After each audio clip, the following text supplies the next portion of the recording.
So Julius, what is the difference between the other ambulance that you have been to, the advanced life support, and this very one? What is this one called, and what are these equipments that you're seeing? This is a basic life support Yes. ambulance. Mhm. We tend to put in more equipment. Mhm. So if you go to other ambulances and other ambulance companies, you will find this setup is their advanced life support. Okay. But our setup is The basic. the basic. Okay. So our basic life support is their advanced life support. Oh, okay. In Limia, we focus on the international standard, Yes. not the Ugandan standard. Mhm. So we focus on the international standard. Okay. This is a basic life support. As you can see, one, it has limited space Yes, yes, yes. of no space for. It has limited compartments and Mhm. limited equipment. Yes. Even though we have a life pack here and also a suction unit here, Yes. we have no space, for example, for a computer. Mhm. We have no space for someone who can do intubation. So if you can imagine if you have a patient here who is extremely very ill, Yes. and you need to intubate them while mobile, so you yes. can't do it Mhm. because there's limited space, there's limited equipment you can carry, Okay. and then this what makes this basic life. Because you have limited equipment, you have limited space, and you have limited capability to do advanced intervention. Yes. Yes, even though in the country, if you have a patient monitor like this one, it can even pace a patient. Okay. They will. What do you mean by pacing a patient? Pacing is when somebody's heart does not function, the electricity is very confused, and you have to use the machine to act as okay. the electricity of the heart. It's called Okay. pacing. So then they will say it's advanced life support. So you look at the basics as a patient monitor. I have an advanced patient monitor because there's a patient monitor that does not do advanced intervention. Okay. As just looking at the vitals, but this one can pace, can do 12 lead ECG, can shock, can do capnography, can do a lot of things that most machines do. Okay. And then you have advanced life support. But advanced life support is not only that, it's more of what you're capable of doing and what you have, Okay. or what you have, or what you're using to do the advanced interventions. Okay. So we see that this is very small. How many paramedics come? This one is usually we use one paramedic in the back and an EMT in front. So Okay. if the worst comes to the worst and the paramedic in the back needs support, then they will park, stabilize the patient, and move. Okay. Yeah. So usually, because it's basic life support, they always have one behind, two people in the van, one paramedic, one EMT. The other one is advanced life support. You're dealing with really critical patients. Okay. Then you have to have at least two, and maximum. Then you have to have at least two, and maximum three in the back. Okay. Yeah. So this is for basic conditions. Yes. Okay. We have gotten to see the differences between the advanced life support and this very ambulance, the basic life support. So we want you to tell us how long it takes you to get to the patient, the response time, and repatriation as well. Other factors constant, and I'm using that deliberately. Yes. For us, when we get a call that is for life-threatening and life-changing injuries, Yes. we have 45 seconds to leave station. Okay. So the moment the call comes in, the buzzer goes off, 45 seconds, we're out. Okay. Now, if reaching, our target is 7 to 15 minutes to reach a caller in terms of in times of life-threatening and life-changing injuries. Yes. But at times our KPIs show we don't make it. Yes.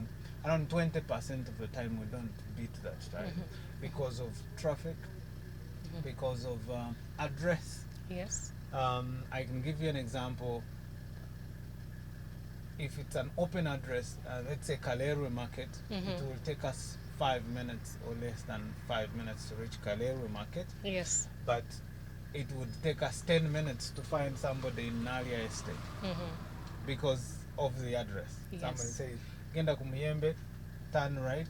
Mhm. Olabyeyo, aha, bw'otuuka awo nkubira esimu. Now you killing time. Okay. But if we had the addresses and you know that the addresses are, you enter it into the GPS, then And you're good to go. You're good to go. Mhm. If, for example, people give you way, Mhm. you're entering the road and you see, forgive my language, I am not going to be diplomatic, an idiot. Mhm. You, somebody is giving you away, an ambulance is about to enter, Yes. either a border guy or someone else enters the space and they park. They Okay. can't go nowhere, this one can't go nowhere, but it's an ambulance. Mhm. And usually they say, Temuri Murwad. Yeah. But ambulances, we rush when we're going to the patient. Yes. We actually don't rush when we have a patient. Mhm. These are two different things. Mhm. So usually when you're calling me, you don't have help. Yes. So yes. we rush to give you help. When we reach you, you have everything you need. So now we are taking you for definitive care. We've stabilized you, everything. So we're not going to run around to take you to the hospital unless that patient is very unstable Okay. and you really need a lot of hands. Mhm. Then that's when you will rush when you have a patient. Yeah. So what do you do in instances where the areas are too far and they're hard to reach, and a vehicle like this cannot even pass in those areas? You know, there are bad roads. What do you do in such instances? So for we have different systems. For the very hard to reach areas, we have ambulance motorbike that we use to reach those areas. Either when it's hard to reach, like in terms of traffic, then we use the motorbikes that move faster.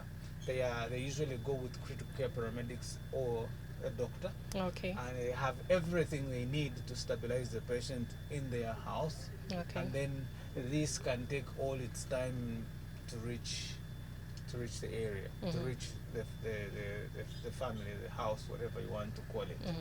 If it is a very hard to reach area in terms of road access, Yes. these are four-wheelers, so we use these ones. Even if the patient is very critical, we have no choice, so we have to use these. Yes. And yes. then we will respond with two ambulances, the basic, advanced, modified, Okay. and then, but it's very uncomfortable because you can't do much. And then we have the real advanced life support or mobile intensive care unit, intercepting the other and then picking Okay. up the patient. Okay. So that's how we do it. If it's extremely very hard to reach, we either use a rapid responder or use ambulance motorbikes. Yeah. So what is the repatriation process like?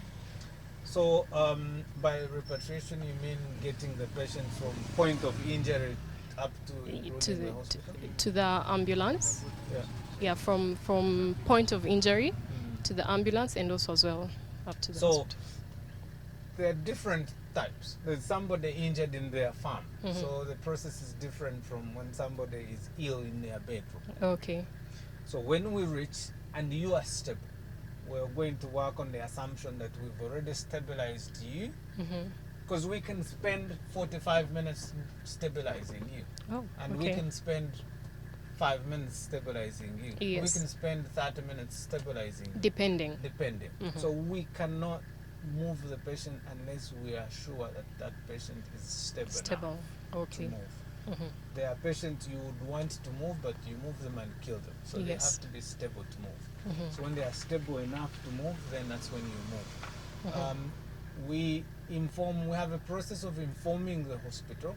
So when we reach, the responder arrives at the scene, stabilizes the patient, informs the dispatcher. The dispatcher informs the receiving facility of the name of the patient, the Yes. type of injury, type of interventions, and then the time, Okay. the estimated time of arrival to the hospital, and what the hospital should prepare.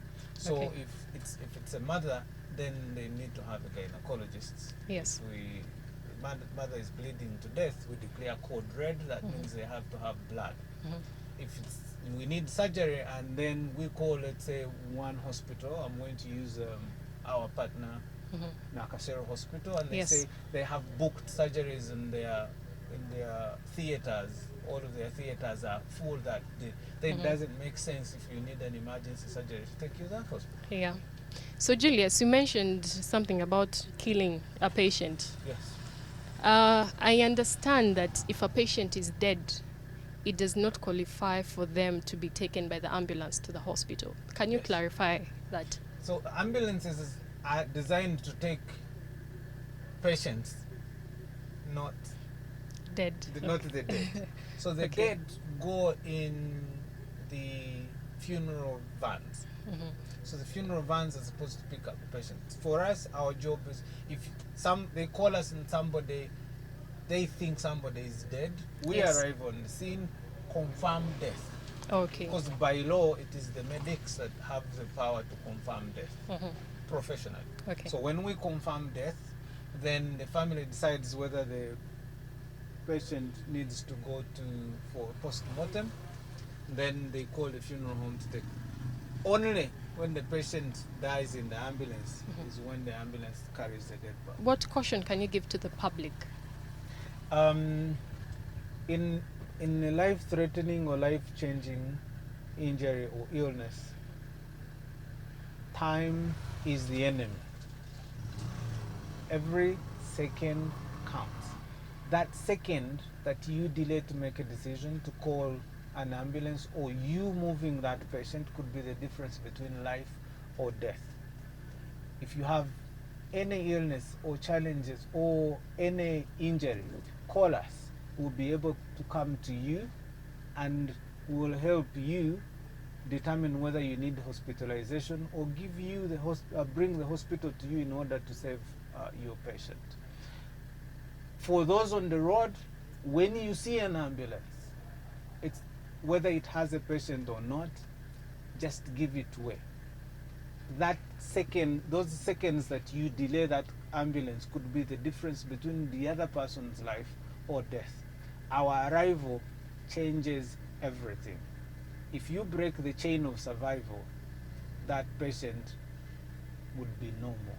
But if you give them a chance, if you give them way and give them a chance, then you're giving the other person who has called an ambulance the chance to live again. Well, there you have it from Julius at Limia. Today we have gotten to understand emergency care and the process it entails. And for every Ugandan out there, you need to know that these emergency care services exist. And in case you see an ambulance on the road, please give it way. Thank you so much. See you next time on The Health Code. I'm your host, Hope Nyongereza. Keep it CTV.